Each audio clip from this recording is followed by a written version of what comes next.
नमस्कार बच्चों। पिछले वीडियो में जो हमने जानकारी प्राप्त की, अगर पिछला वीडियो नहीं देखा हो तो उसे एक बार देखिए, क्योंकि पिछले वीडियो में हमने पद के बारे में और उसके जो प्रकार है उसका बारे में विस्तार से चर्चा की गई थी। तो पद के हमने जैसे चर्चा की थी कि विकारी और अविकारी, ये दो भेद बताए। विकारी वे शब्द होते हैं जिनमें किसी लिंग, वचन, काल, कारक किसी के भी आधार पर उनमें परिवर्तन हो सकता हो तो वो विकारी शब्द कहलाते हैं। और जिनमें परिवर्तन नहीं होता हो, चाहे वो किसी भी लिंग, वचन, कारक, विभक्ति कैसे भी हो, परिवर्तन संभव नहीं हो, वो अविकारी शब्द कहलाते हैं। तो अब इन विकारी शब्दों के अंतर्गत अब एक एक बिंदु का हम विस्तार से विश्लेषण करेंगे। तो सर्वप्रथम हम पढ़ेंगे संज्ञा। तो संज्ञा में देखो, संज्ञा में वास्तविक जो बात है, संज्ञा में आते क्या है। देखो, संपूर्ण विश्व में जो जो तुम देखते हो, यहां तक कि जो जो नहीं देखते हो वो भी, जो इस संसार में जो भी मौजूद है वो सब संज्ञा में ही आते हैं। चाहे वो दृश्य हो चाहे अदृश्य हो, दोनों को ही हम संज्ञा में रखते हैं। अब संज्ञा के प्रकारों के बारे में काफी दिक्कत आती है। अब संज्ञा में बताया कि विश्व में जो जो देखते हैं वो सब संज्ञा के अंतर्गत आते हैं। अब कैसे? हम विश्व में व्यक्ति देखते हैं ना, स्थान देखते हैं, जाति देखते हैं, भाव, ये सब भाव, ये सब कुछ हमको संसार में कहीं कहीं किसी न किसी रूप में, दृश्य अदृश्य रूप में दिखाई देता है। तो इन सबको हम संज्ञा के रूप मानेंगे। परिभाषा तो अब अपने आप सहजता से बनी जाती है और हमने जिसे रटते भी है। अब अपन को तो रटने में मान लो गई चूक होएगी नहीं। बस ध्यान रख लेना, संसार में क्या क्या देखते हो, किसी व्यक्ति, स्थान, जाति, भाव इत्यादि के बोध कराने वाले शब्दों को संज्ञा कहते हैं। किसी व्यक्ति, स्थान, जाति इत्यादि के नाम का बोध कराने वाले शब्दों को संज्ञा कहते हैं। ठीक है, वो परिभाषा उस प्रकार रह जाएगी। अब दूसरी बात, चलो एक बार स्पष्ट रूप से मैं परिभाषा यहां बता देता हूं, लेकिन ये शब्द ध्यान रखना, एक शब्द कि विश्व में हम जो जो देखते हैं वो सब संज्ञा है। तो विश्व में हम देखते हैं किसी व्यक्ति, स्थान, जाति, भाव इत्यादि के नाम का बोध कराने वाले शब्दों को, बोध कराने वाले शब्दों को संज्ञा कहते हैं। ये तो इसमें हो गया। ठीक है, अब अपने सवाल ये उठता है कई बार कि संज्ञा के प्रकार कितने होते हैं। अगर मैं आपसे पूछूं तो आपके भी उत्तर एक समान नहीं आएंगे। कोई कहेगा 5, कोई कहेगा 3, लेकिन वास्तव में 3 और 5 और 2 जो भी है वो होते कितने प्रकार है। अब आज के बाद अब कोई तुमसे कोई संज्ञा पूछेगा तो आप उसके निश्चित प्रकार बता दोगे। तो मैं उसको बताऊंगा, एकदम पूरी बात स्पष्ट रूप से प्रकट करूंगा कि संज्ञा के प्रकार कितने होते हैं और क्यों होते हैं वो, और कैसे होते हैं। तो देखिए, संज्ञा के प्रारंभ से अगर देखा जाए तो मूल जो भेद है, मूल जो प्रकार है वो होते हैं 2, यथार्थवादी, यथार्थवाचक और भाववाचक। ये मूल भेद माने गए हैं। कौन कौन से? यथार्थवाचक और भाववाचक। अब देखिए, यथार्थवाचक के भी 4 भेद कर दिए। यहां पर यथार्थवाचक के भी 4 भेद कर दिए, जिसमें हमने इसमें लिख दिया व्यक्ति वाचक, जाति वाचक, ठीक है, और द्रव्य वाचक, और चौथा है समूह का जो बोध कराए उसे बोलते हैं समूह वाचक। अब अपने प्रकार कितने हुए? 4 भेद तो इसके हो गए और 1 इसका हो गया, कुल कितने प्रकार हो गए? 5। अब मैंने कहा प्रकार 5 ही होते हैं, अभी समझो आगे। इस आधार पर अगर देखें तो 5 प्रकार हो गए, और कई किताबों में कई बालक भी, कई को देखा होगा, कई बोल देते हैं कि 5 प्रकार होते हैं। लेकिन अब देखिए, अब इन 5 प्रकारों में से ये जो 2 प्रकार है जिसमें किसी पदार्थ का नाम आता है, इसमें पदार्थ की और इनका जो भी है द्रव्य का मतलब पदार्थ, और किसी दल संगठन का नाम, इन दोनों को हमने इसी में कंबाइन सम्मिलित कर दिया। इन दोनों संज्ञाओं को हमने जातिवाचक में सम्मिलित कर दिया। अब इन दोनों संज्ञाओं को जातिवाचक में सम्मिलित करने के बाद में अब कितने प्रकार रह गए? कितने प्रकार रह गए? क्योंकि वो जो 2 संज्ञा है अपन ने लिखी थी नीचे, वो जातिवाचक का ही बोध करा नहीं, कहीं कहीं से वो जातिवाचक में सब आ जाती है, इसलिए उनको हटा करके और हम इन 3 भागों में ही उनको इन के इस जातिवाचक में उनको शामिल कर देते हैं। तो अब अगर कोई पूछे तुमसे कि संज्ञा कितनी होती है, तो इस आधार पर हमको 1, 2 और 3, कितनी संज्ञा हो गई? संज्ञा हो गई कुल 3। अब जहां पर हमसे, अब ये तो थी सामान्य जानकारी, लेकिन अब मुझे लगता है अब आप भ्रमित नहीं होगे कि संज्ञा कितने प्रकार की होती है। अब हम सीधे, अगर कोई पूछता है संज्ञा कितने प्रकार की होती है, तो हम सहजता से कह सकते हैं कि संज्ञा 3 प्रकार की होती है। संज्ञा 3 प्रकार की। कितने प्रकार की हो गई? 3 प्रकार की। अब देखिए, इसमें से हमको वहां पर परीक्षा में कोई उदाहरण मिलता है और हमसे कहे इसका पता लगाइए कौन सी संख्या है, तो हम कैसे पहचानेंगे? पहले देखिए, पहली बात, सबसे महत्वपूर्ण बात जो ये है कि ये जो 2 संख्या के उदाहरण है वो हमको दृश्य अर्थात दिखाई देंगे। ये 2 संज्ञा के जो उदाहरण है वो दिखाई देते हैं। इनका कुछ मूर्त रूप होता है, इनका कुछ मूर्त रूप होता है। क्या होता है? मूर्त रूप अर्थात दिखाई देते हैं सब। और ये जो भाववाचक संज्ञा है ये क्या है? ये अदृश्य होती है, ये अदृश्य होती है, ये हमको दिखाई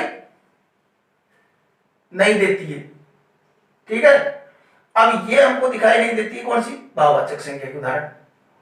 ये दृश्य दिखाई देते हैं। अब इनमें अंतर कैसे करें? अब अंतर हमको पहचानना हो कि कौन सा तो व्यक्तिवाचक का है, कौन सा भाववाचक का है, कौन सा जातिवाचक का है, तो पहचानना भी काफी आसान है, भ्रमित नहीं हो जाता। कैसे पहचानेंगे? देखो, पहचानने के लिए सबसे पहले हम क्या करेंगे, इसमें से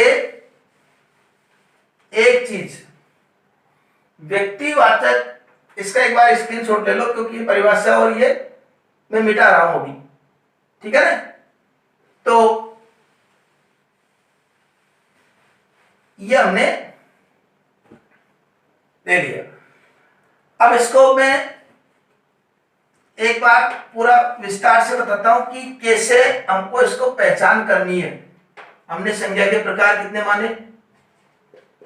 संज्ञा के प्रकार कितने माने? 3। तो 3 में व्यक्तिवाचक,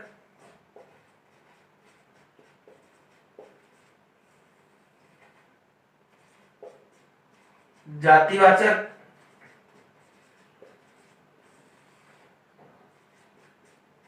भाववाचक, ये 3 प्रकार है। एक चीज तो ये होती है कि कोई भी व्यक्तिवाचक, देखो मुख्य रूप से जो ध्यान रखना है कि कोई भी व्यक्तिवाचक संज्ञा का उदाहरण कोई सा भी लिखे हम, वो हमेशा एक वचन में रहेगा। क्या रहेगा? एक वचन में। ये हमेशा ध्यान रखना इसका। व्यक्तिवाचक संज्ञा का कोई सा भी उदाहरण हमेशा एक वचन में ही रहेगा।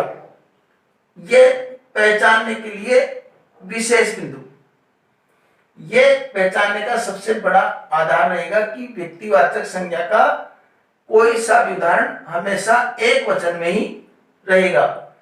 दूसरा, जातिवाचक का उदाहरण ये हमेशा बहुवचन तो है ही, इसके साथ साथ एक वचन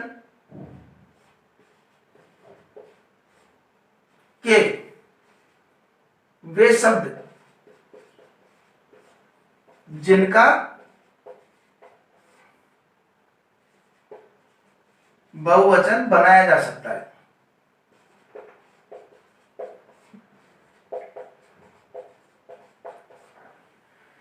पहला, व्यक्तिवाचक में हमेशा एक वचन का ही, और जातिवाचक में बहुवचन प्लस एक वचन के वो शब्द जिनके बहुवचन भी बनाए जा सकते हैं। वो समझ लीजिए आप एक बार कि कैसे हम पहचाने। मान लो यहां लिखा हमने मोहन, रमेश, ताजमहल, कौन सा वचन है? एक वचन। कौन सा वचन है? एक वचन। इसको हम किसी भी स्थिति में बहुवचन नहीं बना सकते, ये हमेशा एक वचन ही रहेगा। और जब भी एक चीज और, जिसका नाम बोलते ही हमारे मस्तिष्क में उसका बिंदु हमारे ध्यान आ जाए, उसका चित्र हमारे सामने आ जाए कि हाँ उसके बारे में चर्चा की जा रही है, तो हमको समझ जाना चाहिए कि वो व्यक्तिवाचक का उदाहरण है। क्योंकि जितने भी संसार हम देखते हैं, हर चीज में, किसी में परीक्षा में कैसे वाक्य आ सकता है, किसी को भी टेबल, कुर्सी, पंखा, लाइट और विद्यालय, घर, पुस्तक, ये सब चीजें किसी भी संज्ञा के बारे में पूछा जा सकता है। तो हमने एक वचन की जो संज्ञा जिनको बहुवचन में परिवर्तन नहीं कर सकते, उसको हम व्यक्तिवाचक में रखेंगे। अब ये कौन सी संज्ञा होती है? बहुवचन। इसमें हम मान लो यहां छात्र बोला, छात्र क्या है? अकेला छात्र भी हो सकता है, और छात्र बहुवचन में भी हो सकता है, छात्रों भी हो सकता है। या फिर पुस्तक लिख दिया, पुस्तक एक वचन, पुस्तकें बहुवचन, इसका बहुवचन बन रहा है, इसलिए इसको हम व्यक्तिवाचक में नहीं रख सकते, जातिवाचक में रखेंगे। हम इसको किस में रखेंगे? जातिवाचक में। एक चीज और कैसे पहचाने व्यक्तिवाचक और जातिवाचक में? एक अंतर और देखो, जिसका नाम बोलते ही हमको व्यक्तिगत रूप से उसी पर ही ध्यान केंद्रित हो जाए। जैसे मैं बोलूं कि रमेश, इसे उदाहरण के तौर पर देख जाए कि कक्षा में अगर मैं पढ़ा रहा हूं और मैंने कोई प्रश्न पूछा और कहा इसका उत्तर रमेश देगा, तो कक्षा के सभी छात्र निश्चिंत हो जाएंगे कि वो इसका उत्तर रमेश को देना है, हमारे को इसका उत्तर नहीं देना। वो निश्चिंत होकर के बैठे रहेंगे। क्यों रहेंगे? क्योंकि मैंने व्यक्तिवाचक संज्ञा के आधार पर उस व्यक्ति विशेष का नाम बोला है। और अगर मैं कहता हूं कि कक्षा में कोई भी छात्र इसका उत्तर दे सकता है, तो कोई भी छात्र उत्तर दे सकता है, तो इसका मतलब हो गया कि सभी छात्रों को ऐसा लगता है कि ये उत्तर हो सकता है हमसे भी पूछ ले और किससे पूछ ले ये पता नहीं है। तो क्यों ऐसा लगा? क्योंकि मैंने उस जगह व्यक्तिवाचक नहीं बोला, मैंने जातिवाचक बोला, कोई भी छात्र। और एक जैसे बोल दिया जाए जिला, अब जिला बोलने के बाद में कौन से जिले पे ध्यान गया? किसी पर भी नहीं, सारे जिले हमारे ध्यान में आ गए। हम निर्णय नहीं कर पा रहे जिला कौन सा है, और मैंने बोल दिया कि सवाई माधोपुर, कोटा, तो हमारे तुरंत ध्यान में आ जाता है कि अच्छा कोटा, तुरंत कोटा पे ध्यान चला गया, अर्थात कोटा एक व्यक्तिवाचक संज्ञा हो गया। और जिला बोलते हैं तो जिले में तो सभी आ गए, तो ये जातिवाचक संज्ञा हो गई। जिस पर नाम बोलते ही विशेष रूप से एक पर ध्यान केंद्रित हो वो व्यक्तिवाचक में, और एक से ज्यादा या हम निर्णय नहीं कर पा रहे कौन हो सकता है ये, तो वो जातिवाचक में आता है। जातिवाचक में वो शब्द जो एक वचन के वे शब्द भी आते हैं जिनका बहुवचन बनाया जा सकता है। देखो व्यक्तिवाचक की कभी बहुवचन नहीं बनेगी। ताजमहलों, ताजमहलों कैसे बोल देंगे, एक ही तो ताजमहल है पूरा, तो व्यक्तिवाचक का उदाहरण है। और ये चीजें ये सब दृश्य रूप में मौजूद रहेगी, चाहे वो व्यक्तिवाचक हो या जातिवाचक हो, सब दृश्य रूप में मौजूद रहती है। तो उसको हम व्यक्तिवाचक और जातिवाचक में अंतर कर देंगे। अब दूसरा यहां पर भाववाचक, भाववाचक संज्ञा में ये अदृश्य रूप में रहती है हमेशा। कैसे रहती है, अदृश्य रूप में।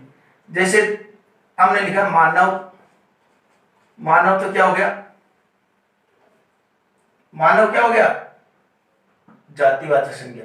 लेकिन इस मानव में हमने मानवता, तो मानवता में किसका भाव छिपा हुआ है, मानव का, तो मानवता क्या बोलेंगे इसको, भाववाचक संज्ञा। दयालु, विद्वता, विद्वता, दया, ये कुछ शब्द, इस तरीके के जो शब्द आते हैं वो भाववाचक संज्ञा के अंतर्गत आते हैं। जैसे मानवता, विद्वता, दया, दयालु, तो ये सब हम किस में मानेंगे, भाववाचक संज्ञा में। एक बार पुनः मैं जो है स्पष्ट रूप से कुछ उदाहरण आपके सामने रख रहा हूं, उन उदाहरणों के आधार पर हम पता लगाने की कोशिश करेंगे कि इन शब्दों में कौन कौन सी संज्ञा है। देखो एक बार उसका उदाहरण लिखने से पहले मैं बता दूं कि यहां पर जो व्यक्ति विशेष का नाम जिससे स्पष्ट हो उसे व्यक्तिवाचक संज्ञा कहते हैं। इसके अंतर्गत हमेशा एक वचन के शब्द आते हैं। और जातिवाचक में इसमें पूरे समूह का बोध होता है, किसी विशेष व्यक्ति या विशेष स्थान, इन सब का कोई स्थान इसमें नहीं रहता है। ये किसी जाति विशेष, समूह का, दल का, इन सब का बोध इस जातिवाचक संज्ञा में होता है। भाववाचक संज्ञा में, भाववाचक संज्ञा में ये अदृश्य रूप से रहती है, जैसे मानवता, सज्जनता, इस तरह के शब्द इसमें आते हैं। अब मैं कुछ उदाहरण लिख रहा हूं, उसका एक बार आप हल करने का प्रयास करना। मैं यहां पर कुछ शब्द लिख रहा हूं कि तीनों संज्ञाओं में हमको उसको बांटना है, तो तीनों संज्ञाओं में हमको उसमें रखना है। एक बार उसके माध्यम से मैं समझाने का प्रयास करता हूं कि किस प्रकार हमको देखना है। तो संज्ञा, संज्ञा के प्रकारों में हमको उदाहरण रखने। अब मैंने कुछ भी नाम लिख दिए यहां पर, पुस्तक, विद्यालय,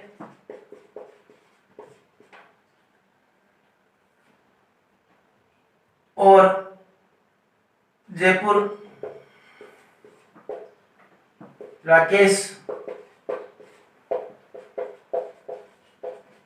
सज्जनता,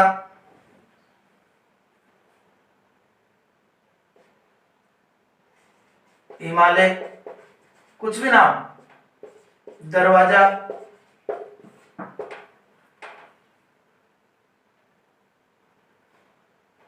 और ये सड़क, चौराहा, इस तरह कुछ भी शब्द। अब हमको पहचानने के लिए मान लो किसी वाक्य में ऐसे शब्द आ जाते हैं और हमको पता लगाए कौन सी संज्ञा है, तो पता कैसे लगाएंगे।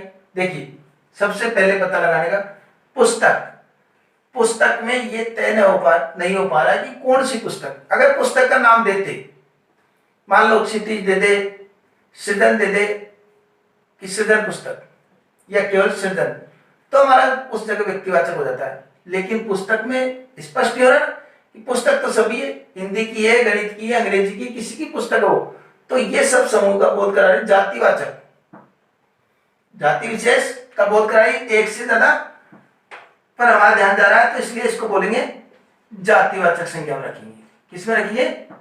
जातिवाचक संज्ञा में रखेंगे इसको। विद्यालय, विद्यालय नाम बोलते ही हमारे किस विद्यालय पर ध्यान जाएगा? सारे विद्यालय आगे। कौन से विद्यालय? कोई कहे मैं विद्यालय जा रहा हूं या मैं विद्यालय में आ गया, तो हम किस विद्यालय में जाएंगे उसको ढूंढने। उसने व्यक्तिवाचक का उदाहरण व्यक्तिवाचक रूप से नहीं बोला, उसने नाम बोला है जाति के रूप में। तो जाति में किस विद्यालय में, विद्यालय का नाम बोल दे वो, तो ये जातिवाचक में आता। तो ये क्योंकि स्पष्ट नहीं हो रहा कौन सा विद्यालय, जातिवाचक में। जयपुर, जयपुर नाम बोलते ही अपने ध्यान में तुरंत आ जाता, अरे ये तो राजस्थान की राजधानी है, ये तो राजस्थान की राजधानी है। उसी जयपुर के बारे में बात हो रही है, एक जयपुर जिला है, उस जिले का नाम है जयपुर, तो हमको तुरंत उस पर ध्यान चला गया, तो हमने क्या लिख दिया? व्यक्तिवाचक। अगर ये जयपुर के स्थान पर जिला होता तो हमने ये रहता कि जिले तो सभी अपने 33 जिले, कौन सा जिला हो सकता है? तो इसको हम बोलेंगे समूह के रूप में, ये बोलेंगे जातिवाचक। और जब उस जिले का नाम लिख दिया तो व्यक्तिवाचक। राकेश नाम आ गया, व्यक्ति विशेष का नाम है, इसलिए इसको भी व्यक्तिवाचक संज्ञा में रखेंगे। सज्जनता, सज्जन का भाव इसमें छिपा हुआ है। बुढ़ापा, जैसे बुढ़ापा आ गया, मोटापा आ गया, इसमें मोटे का भाव छिपा हुआ है। ऐसे कुछ शब्द ये सब भाववाचक संज्ञा में आते हैं, तो इसको किस में रखेंगे? भाववाचक संज्ञा। ये भी भाव का हो गया और ये भी भाववाचक संज्ञा का हो गया। अब हिमालय, कितने हिमालय संसार में? एक हिमालय, तो इसको हम किस में रखेंगे? व्यक्तिवाचक संज्ञा। अब दरवाजा, दरवाजा शब्द से क्या होता है? कौन से दरवाजा? अपने कमरे का दरवाजा, मकान का दरवाजा, या कोई बुलंद दरवाजा? स्पष्ट नहीं है ना कौन सा दरवाजा, तो इसलिए इसको हम व्यक्तिवाचक संज्ञा में नहीं रख सकते, इसको हमको जातिवाचक संज्ञा में ही रखना पड़ेगा। तो ये क्या हो गया? जातिवाचक संज्ञा। ठीक है। सड़क, सड़क का भी तय नहीं है कौन सी सड़क है, तो इसको किस में रखेंगे? जातिवाचक में। आ रहा है पहचानना? अब बताओ, दिमाग लगाओ। चौराहा, चौराहे को किस श्रेणी में रखेंगे? तीनों संज्ञाओं में से किस संज्ञा में इसको रखेंगे चौराहे को? लगाओ दिमाग। तो देखो, इस चौराहे को कईयों ने सोच भी लिया होगा और अंदाजा भी लगाया होगा कि चौराहा जो शब्द है ये हम रखेंगे जातिवाचक में। क्यों रखेंगे? कि चौराहे बहुत से होते हैं, कौन सा चौराहे ये स्पष्ट नहीं है, ये समूह का बोध करा रहा है, तो ये इसलिए यहां पर इसको हम जाति के रूप में मानेंगे। कौन संज्ञा? वो जातिवाचक संज्ञा। ठीक है। अब ऐसे कुछ उदाहरण जो भी हम संसार में देख रहे हैं, जितने भी संसार में जितनी भी चीजें देखते हैं उन सब पे कभी गौर किया करो कि हम संसार में जितनी भी चीजें देखते हैं कोई न कोई संज्ञा है उनमें। अब हम चलते फिरते हम अनुमान लगा सकते हैं कि ये जो चीज देखी हमने, ये जो मार्ग देखा, इस मार्ग को कौन सी संज्ञा में रखेंगे? मार्ग का नाम है तो व्यक्तिवाचक में। और भी कुछ भी देखे हमने, पेंसिल भी देखी तो पेंसिल में भी कोई कोई संज्ञा होगी, किताब में भी कोई कोई संज्ञा है, जूते, मोजे, चप्पल, मिठाई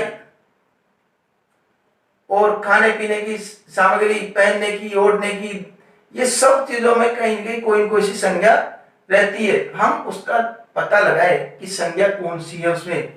तो एक वचन की अगर है और उसका बहुवचन नहीं बनाया जा सकता तो अधिकांशतः उसको व्यक्तिवाचक संज्ञा के रूप में मानेंगे। और ऐसी एक वचन की जिसका बहुवचन बना देते हैं, जैसे पुस्तक का पुस्तकें कर दिया, तो उनको हम आदमी, आदमी का आदमियों कर दिया, तो इसका मतलब ये व्यक्तिवाचक में नहीं हो सकती है, ये जातिवाचक में होगी। और यहां पर भाववाचक में हमने प्रयोग किया सज्जनता, मानवता, दयालुता। ये सब क्या है? कहीं कहीं दयालु दया का भाव छिपा हुआ है, सज्जनता में सज्जन का भाव छिपा हुआ है, बुढ़ापे में बुढ़ा के भाव छिपा हुआ है, मोटापे में मोटा का भाव छिपा हुआ है। बचपन बोल दिया तो बचपन बोलते हैं, हमारे दिमाग में आ जाता है अपने आप कि बचपन में बच्चे का भाव छिपा हुआ है, क्योंकि बचपन किसी भी उदाहरण में कहते हैं अभी तो छोड़ो, इसका बचपन है अभी, तो इसका छोड़ो, अभी इसका बचपन है। बचपन क्या है? बचपन, अब ये तो अपने आप ही समझ जाएगा बचपन का मतलब बच्चा है अभी, ऐसा तो अंदाजा नहीं लगाएगा बूढ़ा है। बचपन का मतलब बच्चा समझेंगे उसको। तो इस प्रकार हमको पहचान करनी है। अब आप जहां पर भी संसार में जो वस्तु देखे उनके बारे में मन में अंदाजा लगा सकते हैं, पहचान कर सकते हैं कि इसको हम किस श्रेणी में रखें, जातिवाचक में, व्यक्तिवाचक में या भाववाचक में। किन तीनों में रखना उन तीनों प्रकारों में ही रखना है। इन जितने भी वस्तुएं हम संसार में देखते हैं, दृश्य हो या दृश्य हो, उन सबको हमको तीनों संज्ञाओं में ही रखना है। तो अब एक बार मैं पुनः सामान्य रूप से जो आज बताया है उसका मैं दोहरान कर देता हूं कि संज्ञा जो है हमने बताई थी कि संज्ञा 3 प्रकार की होती है। अब ध्यान करना, अब हम ज्यादा भ्रमित नहीं होंगे। संज्ञा 3 प्रकार की होती है, व्यक्तिवाचक संज्ञा, जातिवाचक संज्ञा,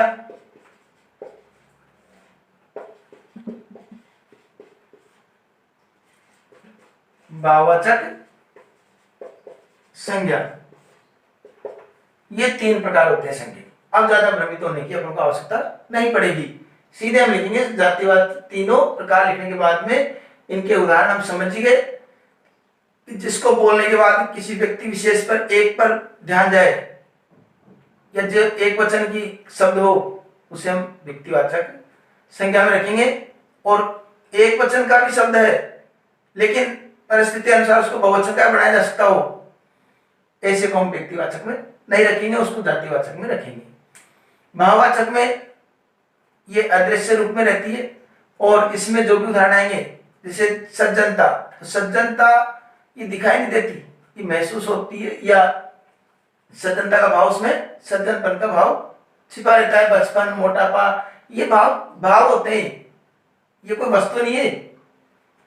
और मन के भाव या अपने हृदय के अंदर छिपे हुए भाव, ये भाव कभी प्रत्यक्ष में दिखाई नहीं देते, वो आचरण और व्यवहार से प्रकट होते हैं। तो इसको हम इसमें मानते हैं। तो ये 3 संज्ञा हमने पढ़ी। आशा करते हैं कि आपके इन तीनों संज्ञाओं का विश्लेषण आपको याद हो गया होगा और अंतर करना भी आप शायद सीख गए होंगे। अब ध्यान ये रखना है कि अब संसार में जो भी वस्तुएं देखे उन सब का एक बार विश्लेषण करके देखना कि हम किस संज्ञा में उसको रख सकते हैं। ठीक है।